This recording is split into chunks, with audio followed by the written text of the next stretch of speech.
نویس اور آج کی ویڈیو میں آپ کے لیے ایک بار پھر اسرائیل سے تازہ ترین بریکنگ نیوز آپ کے سامنے پیش کرنے جا رہا ہوں۔ تو آپ سے چھوٹی سی گزارش ہے کہ آپ نے ویڈیو کو شروع سے لے کر اینڈ تک پورا دیکھنے۔ ناظرین گرامی، بڑی بریکنگ نیوز آپ کے سامنے آ رہی ہے کہ اسرائیلی فضائیہ کی شام پر ایرانی فوجی اڈوں پر شدید اور تابڑتوڑ بمباری، 10 ایرانی فوجی جاں بحق ہو گئے۔ امریکہ کا اندھا تعصب اسرائیلی فضائی دفاعی نظام کی تجدید کا اعلان کرتے ہوئے روس اور ایران کا دھماکہ خیز اعلان منہ توڑ جواب دے دیا۔ روس اور ایران نے جدید سیٹلائٹس چلا دیں۔ ایران کا تابڑ توڑ سائبر حملے، امریکی اسرائیلی آئرن ڈوم بیٹریاں تباہ، درجنوں اسرائیلی جہنم واصل کر دیے۔ ویڈیو میں آگے بڑھنے سے پہلے اگر آپ اسرائیل سے نفرت کرتے ہیں تو ہماری ویڈیو کو لائک کر دیں، چینل کو سبسکرائب کر کے بیل آئیکن پر کلک کر دیں۔ ناظرین گرامی، تازہ ترین بریکنگ نیوز سامنے آ رہی ہے کہ شام کے شہر حماس میں اسرائیلی بمباری سے 10 ایرانی فوجی جاں بحق ہو گئے ہیں۔ اسرائیلی فضائیہ نے بمباری ایک ایرانی گودام پر کی۔ شام کے شہر حماس میں ہونے والی فضائی بمباری کی تصدیق ایرانی سرکاری خبر رساں ایجنسی سانا نے کی ہے، لیکن اس نے جاں بحق یا زخمی ہونے والوں کی بات کچھ نہیں بتایا۔ لیکن شام میں اپوزیشن سے تعلق رکھنے والے حلب ٹوڈے ٹی وی کے مطابق جاں بحق ہونے والوں میں 8 شامی فوجی شامل ہیں جبکہ متعدد زخمی ہیں۔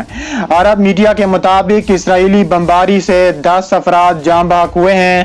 اسرائیلی کارروائی کی سب سے پہلے اطلاع دینے والے سیرین ہیومن رائٹس آبزرویٹری نے مزید تفصیلات نہیں بتائیں۔ شام کی سرکاری خبر رساں ایجنسی سانا کی رپورٹ کے مطابق دمشق پر لبنانی فضائی حدود سے حملے ہونے والے ایک ناکام بنانے کے لیے شامی اور ایرانی ایئر ڈیفنس سسٹم فوری طور پر حرکت میں آیا ہے۔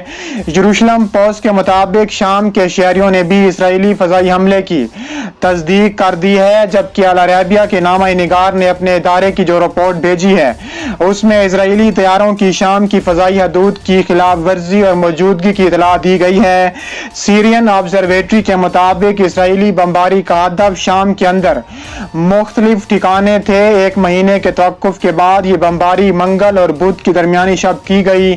موصولہ اطلاعات کے مطابق جس وقت بمباری کی گئی اس وقت دمشق ہوائی اڈے کا علاقہ زوردار دھماکوں سے لرز اٹھا۔ وسطی ایشیا کے علاقے الزمیر میں شامی ایئر ڈیفنس کے علاقے میں بھی زوردار دھماکوں کی آوازیں سنائی دی گئیں۔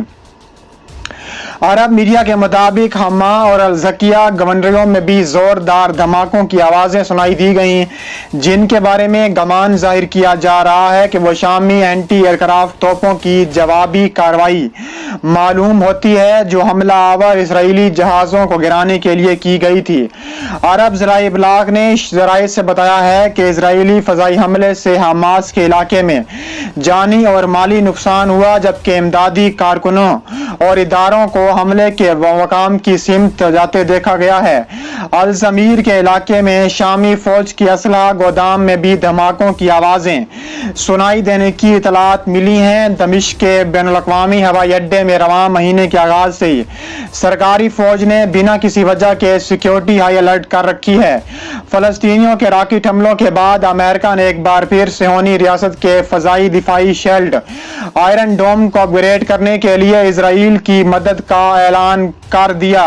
ایران کا بھی منہ توڑ جواب دینے کا فیصلہ۔ ایران کا ساتھ دینے کے لیے روس میدان میں آ چکا ہے۔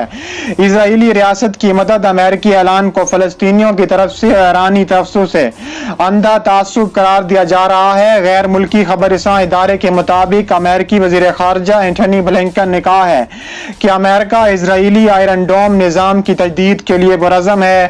بلنکن نے امریکی ایوان نمائندگان کی خارجہ امور کی کمیٹی کو امریکی صدر جو بائیڈن کی 2022 کے بجٹ کی درخواست اور محکمہ خارجہ کی پالیسی کی ترجیحات کے بارے میں بیان دیتے ہوئے کہا ہے کہ ہم اسرائیلیوں کے ساتھ مل کر ان کی ضروریات کو مکمل طور پر سمجھنے کے لیے کام کر رہے ہیں۔